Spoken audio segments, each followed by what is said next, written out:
sino que ese dinero regrese a la federación. Ayer además pasó algo muy curioso, porque la senadora Olga Sánchez Cordero, después de estar calladita durante toda esta discusión, tenemos meses escuchando al presidente López Obrador insultando, denostando, agrediendo, acusando a ministros de la Suprema Corte de Justicia sin ninguna razón más que no lo obedecen como él merece, digamos. Y la senadora Olga Sánchez Cordero, que ustedes saben que fue ministra de la Suprema Corte de Justicia, pues calladita se ve más bonita, ¿verdad? Porque no había levantado la voz en ningún momento, pues para tratar de defender, digamos, a la Suprema Corte de Justicia. Se ve que ya en el último momento, pues seguramente la senadora decidió pues que afectaría muchísimo su imagen el permanecer callada, cuando ella sabe muy bien que esos 13 fideicomisos son muy importantes para pensiones complementarias, para retiros complementarios. Hay personas del Sindicato de Trabajadores del Poder Judicial que están enfermos, que no les alcanza para comprar los medicamentos, la sola pensión, y que estos fideicomisos, al menos 6 de los 13, tienen que ver con estos apoyos extra a los trabajadores. Bueno, pues se ve que se condolió la senadora Sánchez Cordero, dejó de ser florero, aunque sea por 5 minutos, y no sé si tenemos listo el video de Olga. Sí, aquí lo tengo. Ok, vamos a ver lo que dijo Sánchez Cordero, finalmente en un momento, pues que yo creo que hubiera sido mucho más importante que Sánchez Cordero hablara de esto unos días antes y no en el mero momento cuando se iba a decidir esto. Y ahorita les presento a nuestro invitado. Vamos a ver el video. Hoy vengo a defender a las y los trabajadores del Poder Judicial de la Federación ante la posible eliminación de algunos de los fideicomisos que representan parte de sus conquistas laborales. Que quede claro, no he venido a proteger algún tema de interés particular para quienes integran o tuvimos el honor de integrar el Pleno de la Suprema Corte de Justicia de la Nación. Hoy vengo a hablar en favor del respaldo institucional y la salvaguarda de los derechos de 22.896 oficiales judiciales, oficiales de partes, técnicos de videograbación, técnicos de servicio, intendentes y oficiales de seguridad. Traigo a este pleno argumentos a favor de 11.314 secretarias o secretarios de tribunal, secretarios o secretarias de juzgado, directores de áreas, secretarios y secretarios de apoyo, administradoras y administradores regionales y actuarias o actuarios. Soy portadora del mensaje de 1.721 juezas y jueces, magistradas y magistrados, así como de 1.211 defensoras y defensores públicos, asesoras y asesores jurídicos que atienden a la población de menos ingresos y de menos recursos. Bueno, pues ahí tienen ustedes parte de la intervención de la senadora Olga Sánchez Cordero. Para mi gusto, un poco tarde, esto hubiera sido importante si lo hubiera hecho unos días antes de que se diera la votación, pero bueno, yo me callo porque ya llegó nuestro invitado en este día tan complicado, no para la Ciudad de México, sobre todo para algunos estados del país como Guerrero, Y me da muchísimo gusto que esté el día de hoy el doctor Luis Carlos Ugalde. Ustedes saben que él es un académico, ex presidente consejero del entonces Instituto Federal Electoral. Él también es pues la cabeza de este grupo de consultoría Integralia. Luis Carlos, te apreciamos mucho en esta mañana de Transilvania. No, el gusto es mío, Tere. Muchas gracias por invitarme. No, muchas gracias a ti. Oye, Luis Carlos, pues tú eres un hombre que como parte de tu trabajo en la consultoría le da seguimiento pues, a todo lo que sucede en el Poder Legislativo.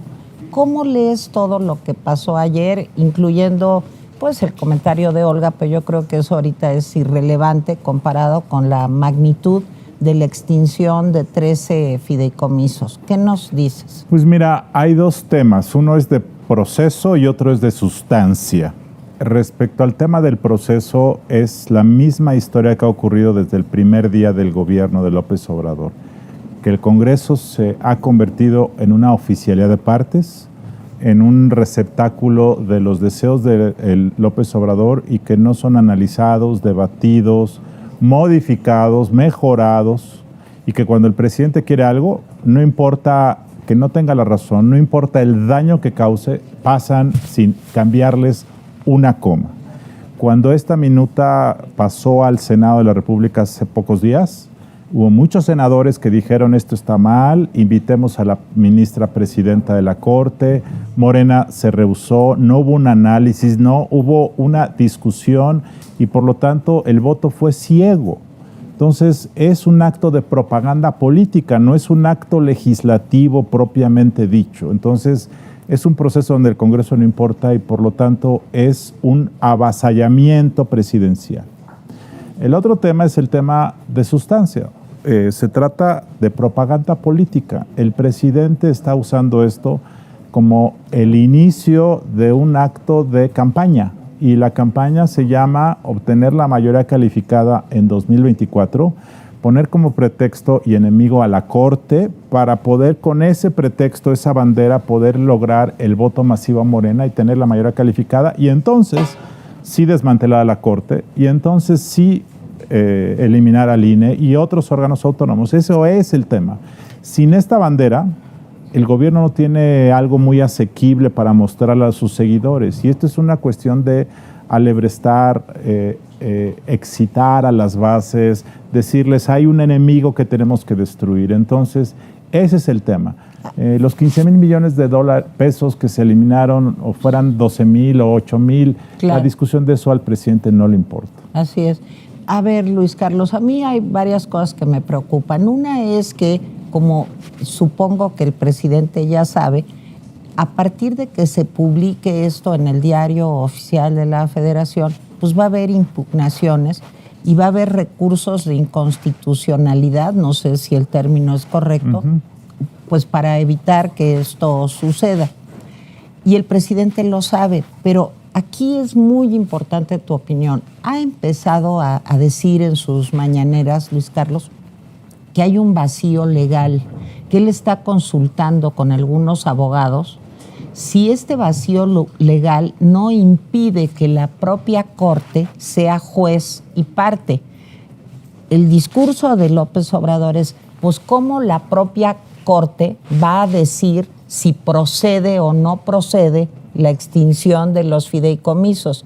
Y ahí me parece que empieza a deslizarse una trampa. ¿Esto es posible? Primero, si los partidos políticos desde el Congreso, una minoría de ellos, presentan una acción de inconstitucionalidad, quienes están haciéndolo son los partidos, no son los ministros de la Corte. Los ministros de la Corte tienen que resolver sobre una petición de los partidos, así es que en ese sentido pues están respondiendo a una petición externa. Claro, ellos son parte de un problema, de un tema, de un asunto que los atañe, pero no hay nadie más que lo pueda resolver. En la Constitución no está establecido que cuando son temas del Poder Judicial lo resuelve ¿quién? Entonces ellos son los que lo tienen que resolver, salvo que hubiese una excepción en la Constitución, que yo no veo que la haya. Sin embargo, no importa eso tampoco. Al presidente no le importan los 13,000 o 14,000 millones de pesos. Claro. Es más, que haya recursos de inconstitucionalidad y que haya amparos de trabajadores afectados, para López Obrador es caldo de cultivo. Porque si este asunto se va a litigio y lo resuelve la Corte, el presidente va a estar feliz porque va a tener un tema de conversación por meses. Entonces esto para él es lo mejor, porque lo que el presidente quiere es argumentar que hay todavía enemigos a los que hay que derribar.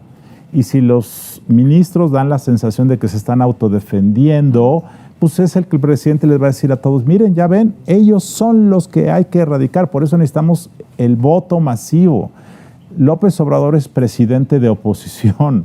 Eso claro. Es el populismo. El populismo gobierna, pero hace creer que es la oposición y que el verdadero statu quo son los poderes de las élites. Y entonces, aunque el gobierno es la élite suprema, hace pensar que en realidad ellos es pueblo, que hay que erradicar a las élites. Entonces, este es un discurso perfecto para hacer oposición de algo intangible, pero que López Obrador le pone cara de que son los ministros privilegiados. Entonces, entre más dure este pleito para López Obrador, mejor. Si no tiene disponibles esos 13,000, para él es irrelevante.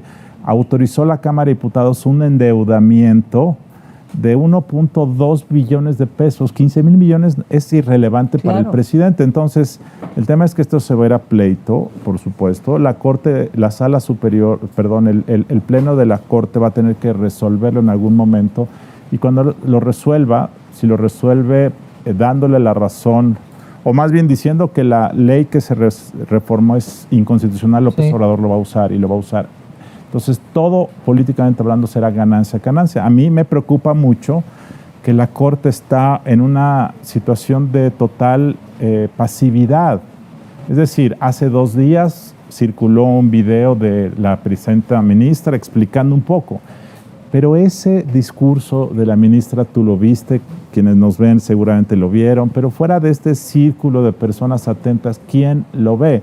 En cambio, todos los días mucha gente escucha que los ministros ganan 700,000 pesos según López Obrador. Todos los días se escucha que protegen a empresas extranjeras. Todos los días se escuchan eso y eso pues sí se entiende. Lo que dice la Corte no se entiende nada. Están como si esto fuera un asunto de expertos abogados y la verdad es que eso no sirve. Me sorprende que la Corte no tenga más seriedad, profesionalismo, empatía para comunicar todo lo que está ocurriendo. Pero ahora hay un problema también grave.